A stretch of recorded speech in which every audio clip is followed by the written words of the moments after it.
আমাদের ন্যায্য অধিকার দিচ্ছে না, তাই আমরা আজকে রাস্তায়।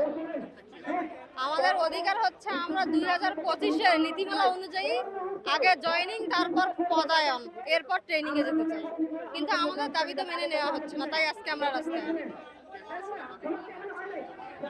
সেটা সেটা সরকার বলতে পারবে কেন যে মেনে নিচ্ছে না। আমরা ইতিমধ্যে যোগ্যতার প্রমাণ দিয়ে এখানে এসেছি। পারিবারিক, মানে এটা মূলত শারীরিক, মানসিক, পারিবারিক সমস্যা তো আছেই।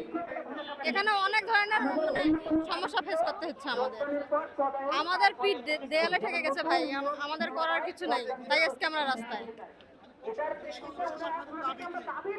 সর্বশেষ আমাদের দাবি হচ্ছে 2025-এর নীতিমালা অনুযায়ী আমাদের আগে জয়েনিং, তারপর পদায়ন, এরপর ট্রেনিং।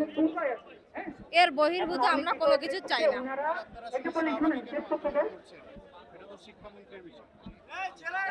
তাছাড়া আমরা কি করব? আজকে আমরা শিক্ষক, আমাদের ন্যায্য অধিকার যদি আগে দিত তাহলে তো আজকে আমরা শাহবাগে আসতাম না। ওনারা কালক্ষেপণ করতেছে জন্য আমরা আজকে এই শাহবাগে আসছি।